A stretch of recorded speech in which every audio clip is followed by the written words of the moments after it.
La bestia de la cueva, por H.P. Lovecraft. La horrible conclusión que había ido gradualmente imponiéndose en mi mente confundida y reacia resultaba ahora una espantosa certeza. Estaba perdido, completo y descorazonadoramente perdido en las vastas y laberínticas profundidades de la cueva Mammoth.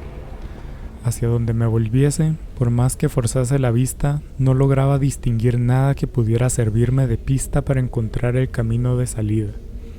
Mi intelecto ya no albergaba dudas sobre que nunca más llegaría a contemplar la bendita luz del día, ni a deambular por las amables colinas y valles del hermoso mundo exterior. La esperanza se había esfumado.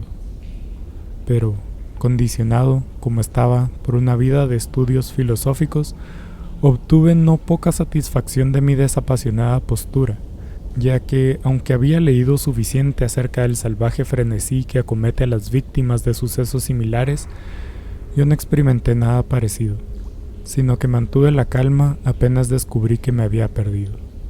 Tampoco el pensamiento de haber errado más allá del alcance de una búsqueda normal me hizo ni por un momento perder la calma.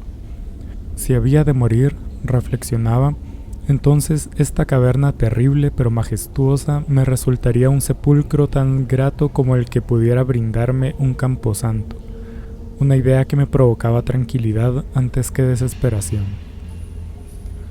La muerte por inanición sería mi destino, de eso estaba convencido.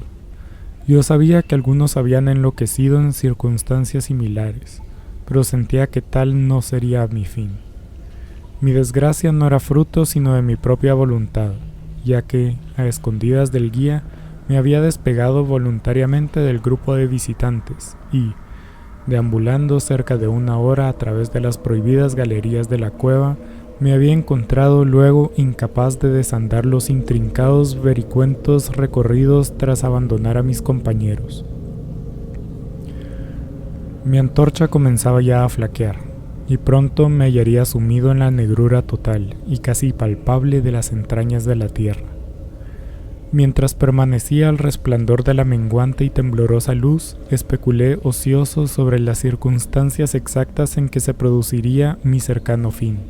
Recordé las historias sobre la colonia de tuberculosos que, habiéndose instalado en esta gigantesca gruta buscando la salud en su temperatura uniforme y suave, su aire puro y su pacífica tranquilidad, habían, sin embargo, muerto en circunstancias extrañas y terribles.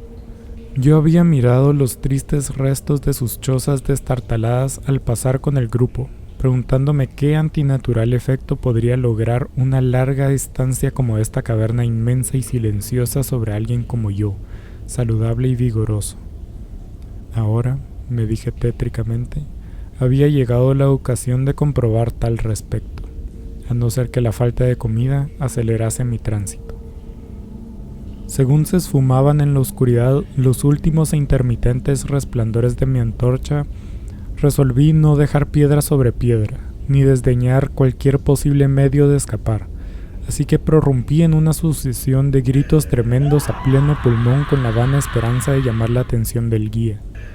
Sin embargo, mientras vociferaba, tuve la sensación de que mis gritos resultaban un despropósito, y que mi voz, aumentando y reverberando por las innumerables paredes del negro laberinto circundante, no llegaban a otros oídos que los míos.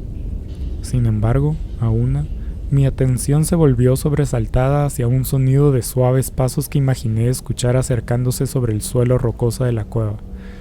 ¿Era inminente mi salvación? ¿No habían sido entonces todos mis horribles temores otra cosa que naderías? ¿Y el guía, habiéndose percatado de mi inexplicable ausencia, había seguido mi rastro buscándome a través de este laberinto calcáreo? Mientras aquellas preguntas felices brotaban en mi interior, estuve a punto de reanudar mis gritos para acelerar mi descubrimiento. Pero en un instante, mi alegría se trocó en horror al volver a escuchar, y aquí mis siempre agudos oídos, ahora afinados aún más por el completo silencio de la cueva, dieron a mi entumecido entendimiento la inesperada y espantosa certeza de que aquellas pisadas no sonaban como las de un humano. En la quietud ultraterránea de esa subterránea región, la aparición del guía con su calzado hubiera resultado como una serie de golpes claros e incisivos. Aquellos sonidos eran blandos y sigilosos, como los que podrían producir las zarpas almohadilladas de un felino. Además, a veces, escuchando cuidadosamente, me parecía distinguir el paso no de 2, sino de 4 pies. Ahora ya estaba convencido de que mis gritos habían despertado y atraído a alguna bestia salvaje, quizás a un puma extraviado por accidente en el interior de la cueva. Quizá, reflexioné, el Todopoderoso me había designado una muerte más rápida y misericordiosa que el hambre. Aquel instinto de conservación nunca apagado por completo se conmovió en mi ser, y, a pesar de que evitar el peligro que se acercaba podía depararme un final más largo e inclemente, me dispuse, sin embargo, a vender la vida lo más cara posible. Por extraño que pueda parecer, mi mente no concebía otra intención en el visitante que la de una clara hostilidad. En consecuencia, permanecí inmóvil, esperando que la bestia desconocida, a falta de un sonido que la guiase, perdiese mi dirección y pasase de largo. Pero esas esperanzas iban a revelarse infundadas, ya que aquellas extrañas pisadas avanzaban implacables. Sin duda, el animal me olfateaba, y, en una atmósfera tan absolutamente limpia de cualquier influencia contaminante como resulta la de una cueva, podía, sin duda, seguirme hasta una gran distancia. Por consiguiente, viendo que debía armarme para defenderme de un extraño e invisible ataque en la oscuridad, tanteé en busca de los mayores de entre los fragmentos de roca dispersados por doquier en el suelo de la caverna circundante y, empuñando uno en cada mano, listos para ser usados, esperé, resignado, los inevitables sucesos. Mientras, el odioso paso de garras se acercaba. La conducta de esa criatura era realmente extraña. Casi todo el tiempo los movimientos parecían propios de un cuadrúpedo, moviéndose con una curiosa descoordinación entre miembros delanteros y traseros. Y, sin embargo, durante algunos pocos y cortos intervalos me pareció que caminaba sobre 2 patas tan solo. Me pregunté qué clase de animal tenía delante. Debía tratarse, suponía, de alguna infortunada bestia que había apagado la curiosidad de indagar a las puertas de la temible gruta con una reclusión de por vida en esas interminables profundidades. Sin duda se alimentaba de peces ciegos, murciélagos y ratas de la cueva, así como los peces comunes que nadan en los manantiales del río Verde, el cual comunicaba por vías ocultas con las aguas de la caverna. Llené mi terrible espera haciendo grotescas conjeturas sobre los efectos que una vida cavernaria pudiera haber causado sobre la estructura física de la bestia, recordando las espantosas apariencias que la tradición local achacaba a los tuberculosos muertos tras una larga residencia en la cueva. Entonces, con un sobresalto, recordé que, aun en el caso de lograr matar a mi antagonista, nunca llegaría a contemplar su apariencia, dado que mi antorcha se había extinguido hace tiempo y no tenía encima ni una cerilla. La tensión mental se volvía ahora espantosa. Mi imaginación desbocada conjuraba formas odiosas y temibles en la siniestra oscuridad circundante, que parecían ya casi presionarme. Las espantosas pisadas se acercaban, cerca, más cerca. Creo que debí lanzar un grito, aunque de haber sido en verdad tan timorato como para hacerlo, mi voz apenas debió responderme. Estaba petrificado, clavado al sitio. Dudaba de que mi brazo derecho me respondiera lo bastante como para disparar sobre el ser llegado al momento crucial. El inexorable pat-pat de pisadas estaba al alcance de la mano, ya muy cerca. Podía oír el trabajoso resuello del animal y, aterrorizado como estaba, aún llegué a comprender que venía de muy lejos y estaba por tanto fatigado. Repentinamente se rompió el maleficio. Mi brazo derecho, guiado por mi siempre fiel oído, lanzó con todas sus fuerzas el pedazo de caliza, de bordes agudos que sostenía, impulsándolo hacia el lugar de la oscuridad de donde provenía resuello y pisadas, y, por increíble que parezca, estuvo a punto de alcanzar su objetivo, ya que escuché brincar al ser, yendo a cierta distancia y pareciendo detenerse allí.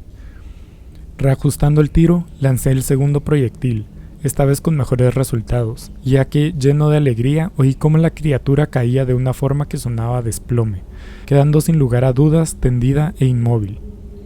Casi desbordado por el tremendo alivio consiguiente, me recosté, tambaleándome contra la pared. El resuello proseguía, pesado, boqueando inhalaciones y exhalaciones, así que comprendí que no había hecho otra cosa que herir a la criatura, y cualquier deseo de examinar al ser se esfumó. Por fin, algo semejante al miedo ultraterreno y supersticioso se alojó en mi cerebro, y no me aproximé al cuerpo, ni seguí cogiendo hiedras para rematarlo. En vez de eso, eché a correr tan rápido como pude, y tanto como me lo permitía mi frenético estado, por donde había llegado. Bruscamente escuché un sonido, o, mejor, una sucesión regular de sonidos. Al instante siguiente se habían convertido en un golpeteo claro y metálico. Ahora no había duda, era el guía. Y entonces grité, chillé, vociferé e incluso aullé de alegría contemplando en los techos abovedados la luminosidad débil y resplandeciente que yo sabía era el reflejo del brillo de una antorcha aproximándose. Corrí al encuentro del resplandor y, antes de comprender del todo lo que hacía, estaba a los pies de mi guía, abrazándole las botas, balbuceando a pesar de mi reserva ostentosa de una forma que resultaba de lo más insensata y estúpida, barboteando mi terrible historia y, a la vez, aturullando a mi oyente con mis demostraciones de gratitud. El guía había notado mi ausencia cuando el grupo volvió a la entrada de la cueva y, llevado por su intuitivo sentido de la orientación, había procedido a realizar una exploración exhaustiva de los pasadizos frente a los que me viera por última vez, localizando mi paradero tras una búsqueda de unas 4 horas. Cuando me lo hubo contado, yo, envalentonado por la luz de su antorcha y por su compañía, comencé a pensar en la extraña bestia a la que había herido unos metros más atrás, en la oscuridad, y sugerí que fuéramos a ver, con ayuda del hacha, qué clase de criatura había yo abatido. Así que volví sobre mis pasos, esta vez con un valor que nacía del estar acompañado, hasta el escenario de mi terrible experiencia. Pronto descubrimos un cuerpo blanco en el suelo, más blanco aún que la propia caliza resplandeciente. Avanzando con precaución, prorrumpimos en simultáneas exclamaciones de asombro, ya que de todos los monstruos antinaturales que pudiéramos haber contemplado en nuestras vidas, este resultaba con mucho el más extraño. Parecía ser un mono antropoide de grandes dimensiones, escapado quizá de algún circo ambulante. Su pelaje era blanco como la nieve, debido sin duda a la acción decolorante de una larga existencia en los recintos negros como la tinta de la cueva. Pero, asimismo, aquel pelo era sorprendentemente ralo, faltando por doquier, excepto en la cabeza, donde era tan largo y abundante que caía sobre sus hombros en profusión considerable. El rostro permaneció oculto, ya que la criatura estaba boca abajo. El ángulo de los miembros era también muy singular, explicando empero la alteración de uso que yo antes notara y por la cual la bestia empleaba unas veces 4 zarpas para desplazarse y otras solo 2. Las manos o pies no eran prensiles, algo que atribuía a su larga estancia en la cueva, que, como antes dije, parecía probada por aquella blancura completa y casi ultraterrena tan característica de toda su anatomía. No parecía dotada de cola. La respiración se había vuelto ahora sumamente débil, y el guía había empuñado su pistola con la evidente intención de rematar a la criatura, cuando un inesperado sonido lanzado por esta última le hizo abatir el arma sin usarla. Aquel sonido era de naturaleza difícil de explicar. No era como los tonos normales que emiten las especies de simios conocidos, y me pregunté si aquella cualidad antinatural no sería el fruto de una larga estancia en silencio total, roto al fin por la sensación provocada por la llegada de luz, algo que la bestia no había visto desde su llegada a la cueva. El sonido, que de lejos podía definirse como una especie de profundo charloteo, proseguía débilmente. De repente, un fugaz espasmo de energía pareció estremecer el cuerpo de la bestia. Las arpas se movieron convulsivamente y los miembros se contrajeron. Con un espasmo, el cuerpo blanco rodó hasta que el rostro giró en nuestra dirección. Por un momento me vi tan abrumado por lo que mostraban aquellos ojos que no vi nada más. Eran negros, esos ojos, profundos, tremendamente negros, contrastando espantosamente con la nívea blancura de cabellos y carnes. Como en otros moradores de cavernas, estaban profundamente hundidos en las órbitas y carecían completamente de iris. Mirando más detenidamente, vi que se encontraban en un rostro que era menos prognato que el de cualquier mono normal e infinitamente más peludo. La nariz era bastante distinta. Mientras observábamos la extraña visión que teníamos ante los ojos, los gruesos labios se abrieron y brotaron algunos sonidos, tras lo cual el ser se relajó y murió. El guía se aferró a la manga de la chaqueta, temblando con tanta violencia que la luz se estremeció espasmódicamente, proyectando sombras extrañas y móviles sobre los muros de alrededor. Yo no hice gesto, sino que permanecí embaradamente quieto, los ojos espantados fijos sobre el suelo de delante, y entonces se disipó el miedo, suplantado por asombro, espanto, comprensión y reverencia, ya que los sonidos lanzados por la figura herida que yacía sobre el suelo calcáreo nos habían susurrado la terrible verdad.